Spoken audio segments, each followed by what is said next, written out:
আসসালামু আলাইকুম। স্ক্রিনে যার ছবিটা দেখতেছেন তারে নিয়ে যে আজকে ভিডিওটা বানাবো আমি কোনোদিন ভাবিনি, কিন্তু নিয়তির খেলা, কিছু করার নেই।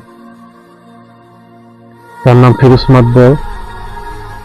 সে আমার অত্যন্ত কাছের বড় ভাই ছিল, কারণ আমি 2017 সালে যখন সিএম শামসুদ্দিন কিন্ডারগার্টেনে শিক্ষকতা পেশায় জয়েন করি, তখন থেকে আমার ভাইয়ের সাথে পরিচয়। সে ওই সিএম শামসুদ্দিন কিন্ডারগার্টেনে শিক্ষকতা পেশায় ছিল। ওইখান থেকে ভাইয়ের সাথে আমার একটা ভালো সম্পর্ক ছিল। ভাই সব সময় আমাকে ভালো পরামর্শ এবং সঠিক পথে চলার মতো গাইডলাইন দিত, এবং সে আমাকে টিউশনি পর্যন্ত বাস করে দিয়েছে। আমি ভাইয়ের কাছে অনেক কৃতজ্ঞ ছিলাম। অনেক পরামর্শ দিয়েছে, অনেক পরামর্শ নিয়েছিলাম। কিন্তু গতকালকে শুনলাম ভাই আর এই পৃথিবীতে নাই।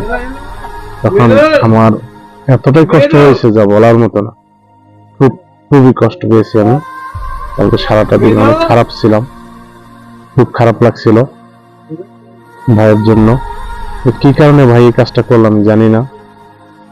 তো আমি আল্লাহর কাছে দোয়া করি, আল্লাহ যেন ভাইকে মাফ করে জান্নাতুল ফেরদাউস দান করে। ভাইয়ের জন্য সবাই আপনারা দোয়া করবেন। সে একজন ন্যায় পরায়ণ লোক ছিল, ন্যায়ের পক্ষে সবসময় কথা বলছেন, অন্যায়ের বিপক্ষে সবসময় তিনি বলিষ্ঠ কণ্ঠস্বর ছিলেন, কথা বলছেন। বিগত ছাত্র আন্দোলনে তার জাজিরায় ভালো একটা ভূমিকা ছিল। তো সবার কাছে আমি দোয়া চাই, ভাইকে আল্লাহ মাফ করে জান্নাতুল দান করে। সবাই দোয়া করবেন ভাইয়ের জন্য। আমিন।